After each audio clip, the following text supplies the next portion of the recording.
How can you get the biggest orders driving on DoorDash this year, here in 2022? I'm talking $10 to $20+ orders. Well, first, it's realizing there's no magic switch. There's no one thing that guarantees this. But in this video, I've compiled 5 proven strategies that you can combine to best set yourself up for success. And again, they're updated for 2022. So let's get into it. So firstly, what am I expecting that's different? Trends here in 2022 that's different than other years. So if you didn't know, I'm coming to you here from Pittsburgh, Pennsylvania.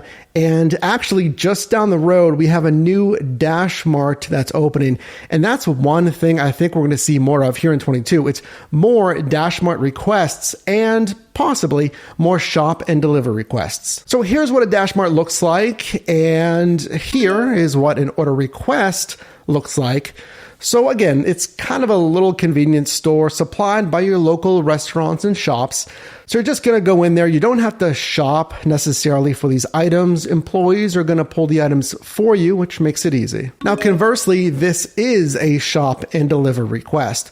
So as the name implies, you need to shop or place the order first, and then, of course, deliver to the customer. Now, I do want your help on this because, again, we're seeing that Dash Mart here in Pittsburgh, but I had driven in San Diego, California for over 3 years.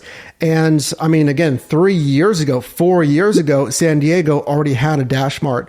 So let us know down below in the comments, is Dash Mart new or has it existed in your marketplace for a while? I guess, or are you starting to see more Dash Mart or shop and deliver requests? Okay, tip number 1 to get the biggest orders this year, you need to understand that on DoorDash, in my opinion, more than any other food delivery app, bonuses are the number 1 factor. Other apps have bonus pay, right? Uber Eats has the bonus pay, Grubhub has the bonus pay. So why am I saying DoorDash in particular that bonuses are number 1?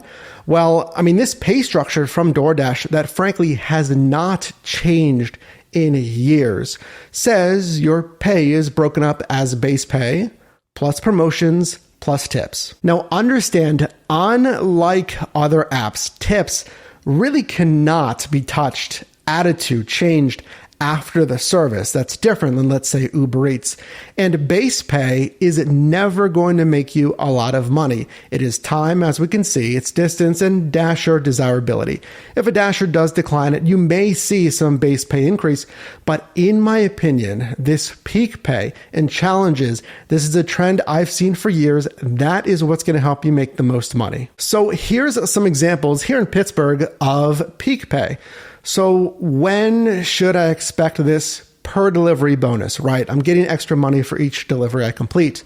So 11 a.m. until 2 p.m., your lunch rush, your 5 to 9 p.m. bonus pay, which is, of course, your dinner rush, and then late night hours, 9 until 12 a.m.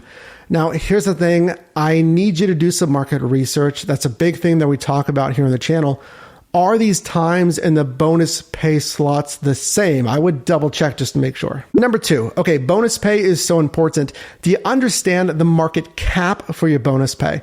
So what I mean by that is I know that limit, that market cap, right? How high that bonus pay typically gets here in Pittsburgh versus when I was driving in San Diego. Again, it comes down to market research. So I know that I have really never seen $4 peak pay here in Pittsburgh.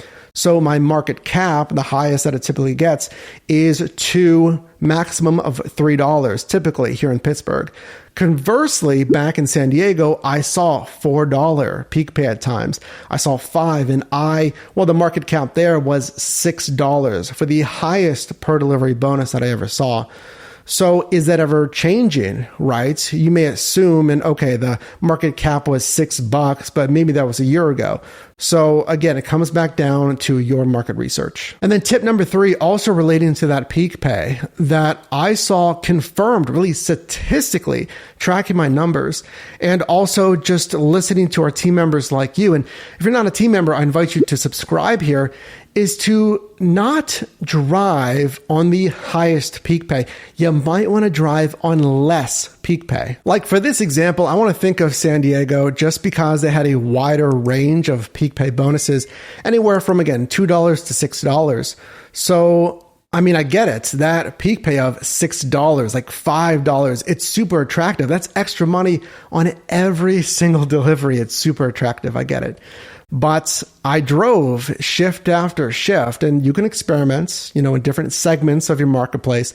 That's how DoorDash does it. But I mean, tracking my numbers, I didn't see a statistical correlation of making more money on the higher peak pay. There was a sweet spot, maybe 85% of my highest peak pay. So maybe I wanted to drive on, let's say, a $4 peak pay versus $6. Now, before I tell you tip number 4 of how to get the biggest orders this year on DoorDash, firstly, if you're getting value in this video, would appreciate if you drop a like. But I do want to ask you a question. So consider this. If I asked you, what is the busiest food delivery app right now in 2020? Think about that. In fact, you can comment it down below in the comments. What is the biggest food delivery app in 2022? Well, if you didn't know, I mean, it's the star of this video. It is DoorDash. That has been the trend for years. So, okay, what does that mean? Well, if they're the busiest, then maybe that means they're the busiest in your marketplace. Again, market research, you get that. But we'll assume they might be the busiest, at least busy enough in your marketplace, right? So tip number 4 is don't be afraid to decline. So number 1, I'm doing that market research in my marketplace specifically. So I'll understand the different segments and typically where I like to drive most in my marketplace. So I'm driving in a busy zone, right? I'm driving during busy times, also echoed by that peak pay, right? To get higher dollar orders, maybe at 85% market max of peak pay. Maybe I'll experiment with higher peak pay, but you get it. So I am literally following all best practices to best set myself up to stay busy. So that should mean I'm getting more orders than if I was obviously in a slower area. So use that to your advantage. If you see like a $6 order come in, it looks decent, but your marketplace. And we can even say the market cap for payouts. Like, what's the highest payout you've ever seen in your marketplace? Comment that down below. The highest I've seen, I think, is like a $25 payout. But I know that I've seen $12, $15 orders before. So if it's busy enough, I'm hoping to get at least $10, $11, $12. So again, if I see $6, $7, maybe $8, now of course, consider the dollars to mile ratio. How much am I getting paid for the miles driven? You want a smart margin there, as well as the dollars to time ratio, right? How much am I getting paid and how much time is this going to take?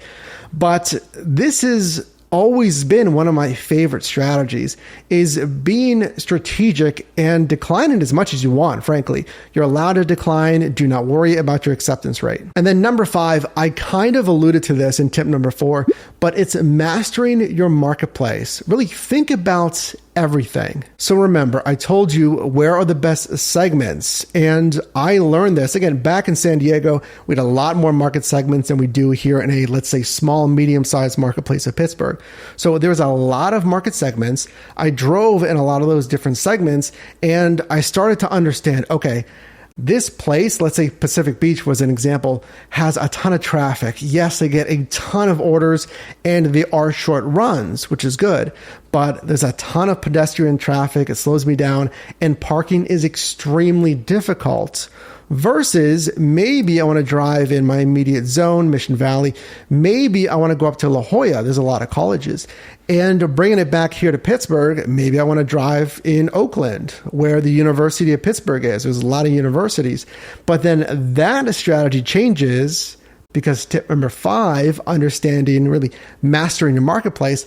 I won't drive in Oakland when all of those students are really gone. It's going to be a lot slower. So I understand if I drive here, I might get orders that send me up here versus if I'm over here, this is a great area for stacked orders. So it doesn't take a lot more time and I'm making a ton more money. So I'll leave you with this. Think about these food delivery side hustle apps. is it challenging, we'll say, to deliver food? No, it's not hard. I've said that before. In its essence, driving food delivery is not hard, but that's kind of what makes it hard, what makes it challenging, at least to make the most money. Because I don't want you to go out there and just go online and take whatever, because I guarantee you will not make as much money if you just go online and make whatever. And even looking at DoorDash's kind of hacks on their blog, on their official page, they kind of say, you know, take more orders, but that's not necessarily the best strategy. So if you want to learn how to maximize your income, really stay focused, and honestly make the most money possible, really on any side hustle, again, I invite you to subscribe here if you're not a team member, and if you are, shout outs to you. So I hope these tips help you make more money, maximize your income this year as a Dasher. And if you did get value in this video, I would appreciate it if you drop a like on this video. And you can also click or tap screen here for my newest video, as well as a video recommended for you. And I'll see you in the next one.